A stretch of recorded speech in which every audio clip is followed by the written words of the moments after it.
Volta às aulas. Pesquisa revela medo de pais e risco para familiares. Volta às aulas pode colocar mais de 900 mil pessoas na fila das UTIs com Covid-19, mostra a pesquisa da Fiocruz. Já a pesquisa da Datafolha revela que 70% dos pais não querem que filhos voltem às aulas este ano. Enquanto governos discutem a volta às aulas sem plano efetivo de segurança para proteger crianças e jovens do novo coronavírus, 70% dos pais e mães que têm filhos entre o 6º e o 9º ano na rede pública acha que seria melhor que ficassem na mesma série em 2021, revela o Datafolha.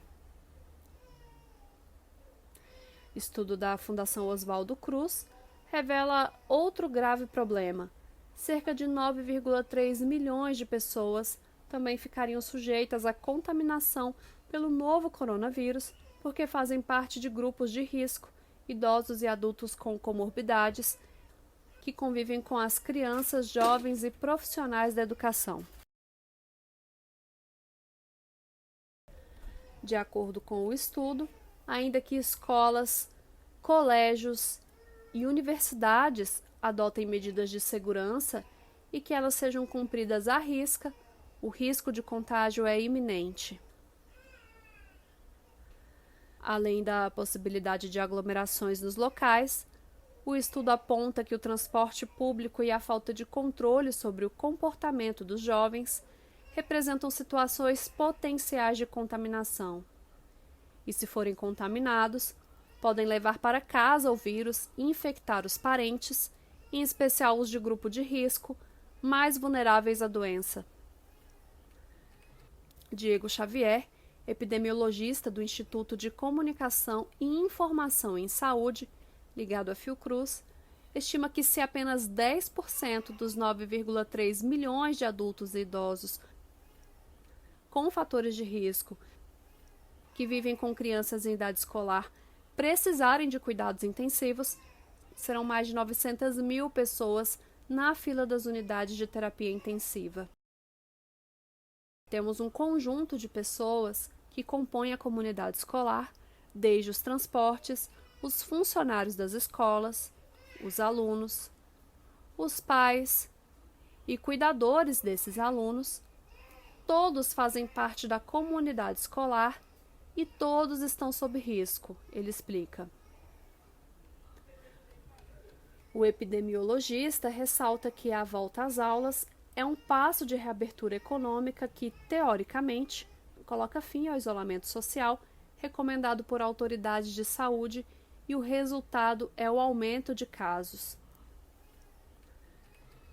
O vírus se aproveita da grande circulação de pessoas para se disseminar e a tendência é de que voltemos a ter aumento no número de casos.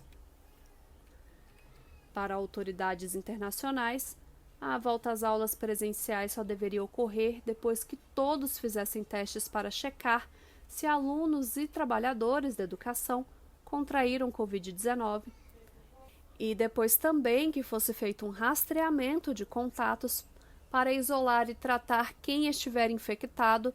Quanto maior o rastreamento, menor a necessidade de testagem. Segundo Diego Xavier, a forma como a volta às aulas está sendo pensada não inclui esses protocolos mais aprofundados de prevenção e combate ao novo coronavírus. Não bastam protocolos dentro da escola, porque tem o caminho que a pessoa faz para chegar lá, e isso não está previsto, afirma. Assim como os estudiosos do mundo, o epidemiologista da Fiocruz fala da importância da testagem em massa das crianças, em especial as maiores de 10 anos de idade, que, de acordo com um estudo realizado na Coreia do Sul, são transmissoras em potencial do vírus, tanto quanto adultos, ainda que não apresentem nenhum sintoma e a doença não evolua nesse grupo. Além desses fatores, a Fiocruz alerta também que há um agravante.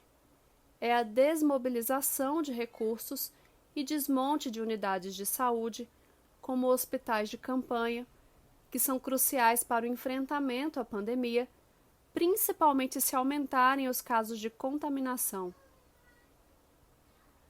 Se aplicarmos a taxa de letalidade brasileira nesse cenário, estaremos falando de algo como 35 mil novos óbitos somente entre esses grupos de risco, ele explica. De acordo com o epidemiologista, essa população terá de conviver com o vírus dentro da residência e, no caso de ter de recorrer ao serviço de saúde, o acesso será mais difícil. O SUS não terá folga grande para atender novos casos. Se colocarmos mais gente em circulação e o vírus voltar com força, não teremos como atender esses pacientes, ele diz. Responsabilidade. De acordo com o estudo da Fiocruz, o recomendável seria que estados e municípios oferecessem aos pais informações necessárias para que cuidados passassem a ser adotados dentro de casa e que deveriam ser ampliadas as atividades de vigilância epidemiológica dos grupos vulneráveis por meio de testagem e acompanhamento clínico permanente. Para que a gente pense na volta às aulas, são necessários planos específicos para identificar os casos muito mais cedo, isolar essas pessoas, rastrear pessoas que tenham contato com ela, tudo para interromper a cadeia de transmissão, afirma Diego Xavier. O argumento para a volta às aulas a qualquer custo é que as crianças e adolescentes não podem perder o ano letivo. Governadores e prefeitos desprezam cuidados com a saúde e a vida por causa da pressão econômica dos donos de escolas particulares, que temem perder alunos e, consequentemente, lucros. A pressão para que as aulas voltem nesse momento crítico, com mais de 1.000 óbitos por dia, é uma atitude arriscada. É preciso um cuidado muito maior do que o que se tem colocado, diz Diego Xavier. Desigualdade. Outro ponto abordado pelo epidemiologista, que coloca em dúvida a volta às aulas, é a desigualdade entre escolas públicas e particulares. Ele afirma que não se pode pensar em medidas levando em consideração as possibilidades e recursos de escolas particulares e aplicar esses protocolos em escolas públicas, que historicamente têm menos estrutura que escolas particulares. Não vamos solucionar essa desigualdade em um curto prazo. As escolas públicas serão ambientes de menor controle, consequentemente, mais propícios para a disseminação do coronavírus, explica Diego.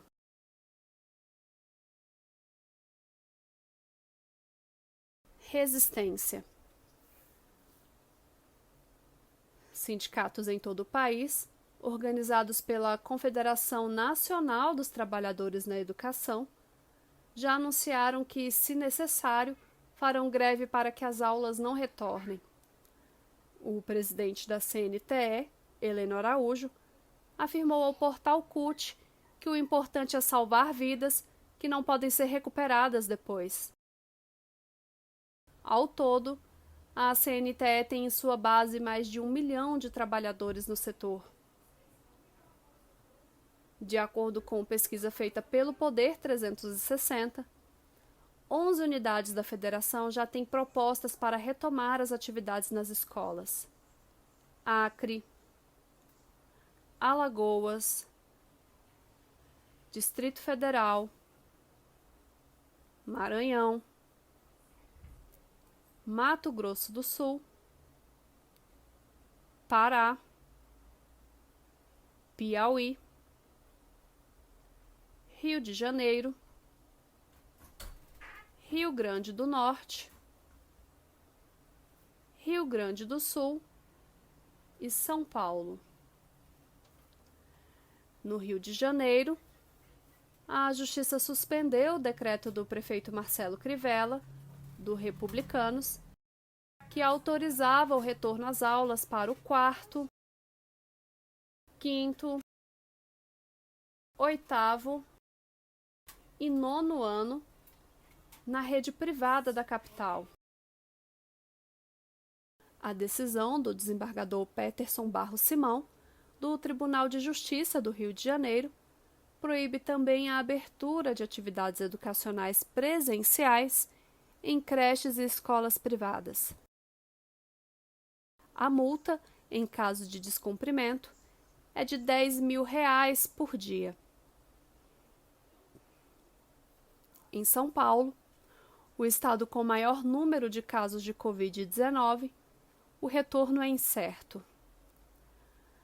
As metas para que a volta às aulas pudesse acontecer ainda não foram atingidas.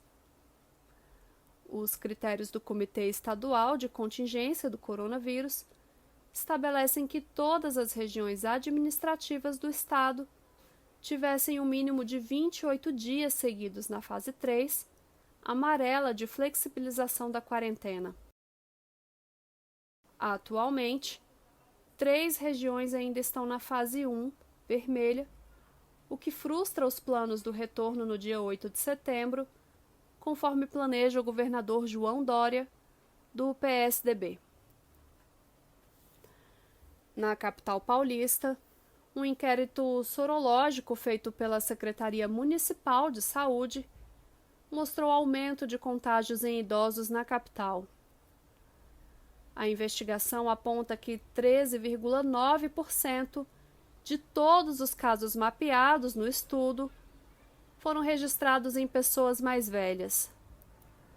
O medo dos especialistas, em concordância com os pesquisadores da Fiocruz, é de que os estudantes transmitam a doença para seus familiares.